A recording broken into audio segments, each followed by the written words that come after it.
അധ്യായം 46. ജാതികളെക്കുറിച്ച് യിരെമ്യാ പ്രവാചകനുണ്ടായ യഹോവയുടെ അരുളപ്പാട്. മിസ്രയീമിനെക്കുറിച്ചുള്ളത്. ഫ്രാത്ത് നദീതീരത്ത് കർക്കമീശിൽ ഉണ്ടായിരുന്നതും ബാബേൽ രാജാവായ നെബൂഖദ്നേസർ യോശിയാവിന്റെ മകനായി യഹൂദാ രാജാവായ യെഹോയാക്കീമിന്റെ 4-ാം ആണ്ടിൽ തോൽപ്പിച്ചു കളഞ്ഞതുമായ ഫറവോൻ നെഖോ എന്ന മിസ്രയീം രാജാവിന്റെ സൈന്യത്തെക്കുറിച്ചുള്ളത് തന്നെ. പരിചയും പലകയും ഒരുക്കി യുദ്ധത്തിനടുത്തുകൊള്ളുവിൻ. കുതിരച്ചേകവരെ, കുതിരകൾക്ക് കോപ്പിട്ട് കയറുവിൻ. തലക്കോരിക്കയുമായി അണിനിരപ്പിൻ. കുന്തങ്ങളെ മിനുക്കി കവചങ്ങളെ ധരിപ്പിൻ. അവർ ഭ്രമിച്ച് പിന്മാറിക്കാണുന്നതെന്ത്? അവരുടെ വീരന്മാർ വെട്ടേറ്റ് തിരിഞ്ഞു നോക്കാതെ മണ്ടുന്നു. സർവത്ര ഭീതി എന്ന് യഹോവയുടെ അരുളപ്പാട്. വേഗവാൻ ഓടിപ്പോകയില്ല, വീരൻ ചാടിപ്പോകുകയുമില്ല. വടക്ക് ഫ്രാത്ത് നദീതീരത്ത് അവർ ഇടറി വീഴും. നീല നദി പോലെ പൊങ്ങുകയും നദികളിലെ വെള്ളം പോലെ അലയ്ക്കുകയും ചെയ്യുന്നോരിവനാര്? മിസ്രയീം നീല നദി പോലെ പൊങ്ങുകയും അതിന്റെ വെള്ളം നദികൾ പോലെ അലയ്ക്കുകയും ഞാൻ പെരുകി ദേശത്തെ മൂടി നഗരത്തെയും അതിലെ നിവാസികളെയും നശിപ്പിക്കും എന്ന് പറയുകയും ചെയ്യുന്നു. കുതിരകളെ, കുതിച്ചു ചാടുവിൻ. രഥങ്ങളെ, മുറുകി ഓടുവിൻ. വീരന്മാർ പുറപ്പെടട്ടെ. പരിച പിടിച്ചിരിക്കുന്ന കൂശ്യരും പൂത്യരും വില്ലെടുത്ത് കുലയ്ക്കുന്ന ലൂദ്യരും കൂടെ. ആ ദിവസം സൈന്യങ്ങളുടെ യഹോവയായ കർത്താവ് തന്റെ വൈരികളോട് പ്രതികാരം ചെയ്യുന്ന പ്രതികാര ദിവസമാകുന്നു. വാൾ വേണ്ടുവോളം തിന്നുകയും അവരുടെ രക്തം കുടിച്ച് മതിക്കുകയും ചെയ്യും. വടക്ക് ഫ്രാത്ത് നദീതീരത്ത് സൈന്യങ്ങളുടെ യഹോവയായ കർത്താവിന് ഒരു ഹനനയാഗമുണ്ടല്ലോ.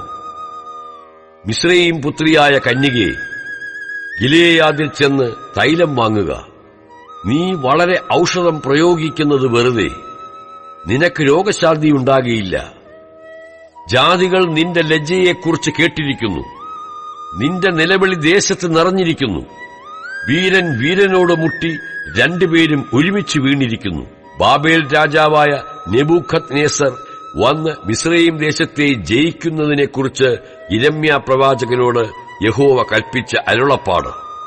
മിസ്രയീമിൽ പ്രസ്താവിച്ച് മിഗ്ദോലിൽ പ്രസിദ്ധമാക്കി. നോഫിലും തഹ്പനേസിലും കേൾപ്പിൻ. അണിനിരന്ന് ഒരുങ്ങി നിൽക്ക എന്ന് പറവിൻ. വാൾ നിന്റെ ചുറ്റും തിന്നുകളയുന്നുവല്ലോ. നിന്റെ ബലവാന്മാർ വീണുകിടക്കുന്നതെന്ത്? യഹോവ അവരെ തള്ളിയിട്ടതുകൊണ്ട് അവർക്ക് നിൽപ്പാൻ കഴിഞ്ഞില്ല. അവൻ പലരെയും ഇടറി വീഴുമാറാക്കി. ഒരുത്തൻ മറ്റൊരുത്തന്റെ മീതെ വീണു.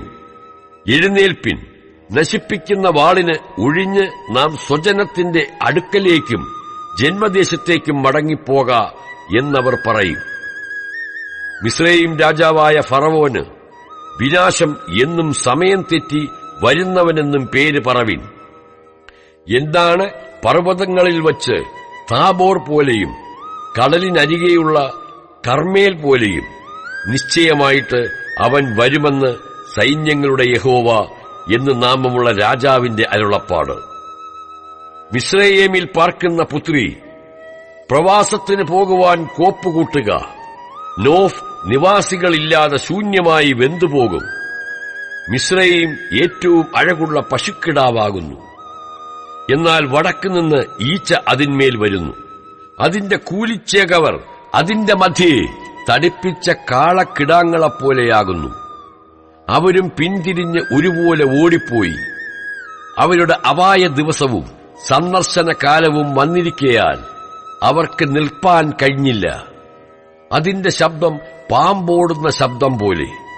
അവർ സൈന്യത്തോടുകൂടെ നടന്ന് മരം മുറിക്കുന്നവരെ പോലെ കോടാലികളുമായി അതിന്റെ നേരെ വരും. അതിന്റെ കാട് തിങ്ങിയതായിരുന്നാലും അവർ അതിനെ വെട്ടിക്കളയും എന്ന് യഹോവയുടെ അരുളപ്പാട്. അവർ വെട്ടുക്കിളികളെക്കാൾ അധികം, അവർക്ക് സംഖ്യയുമില്ല. മിസ്രയീം പുത്രി ലജ്ജിച്ചു പോകും. അവൾ വടക്കേ ജാതിയുടെ കയ്യിൽ ഏൽപ്പിക്കപ്പെടും. ഞാൻ നോവിലെ അമ്മോനെയും ഫറവോനെയും മിസ്രയീമിനെയും അതിന്റെ ദേവന്മാരെയും രാജാക്കന്മാരെയും സന്ദർശിക്കും. ഫറവോനെയും അവനിൽ ആശ്രയിക്കുന്നവരെയും സന്ദർശിക്കും എന്ന് ഇസ്രയേലിന്റെ ദൈവമായ സൈന്യങ്ങളുടെ യഹോവ അരുളിച്ചെയ്യുന്നു.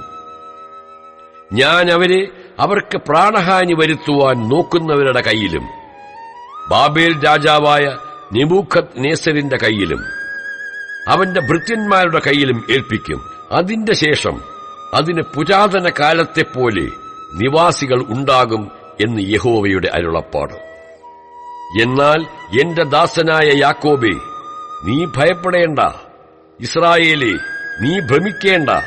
ഞാൻ നിന്നെ ദൂരത്തുനിന്നും നിന്റെ സന്തതിയെ അവരുടെ പ്രവാസദേശത്തുനിന്നും രക്ഷിക്കും. യാക്കോബ് മടങ്ങിവന്നു സ്വസ്ഥമായും സ്വൈരമായും ഇരിക്കും. ആരും അവനെ ഭയപ്പെടുത്തുകയുമില്ല.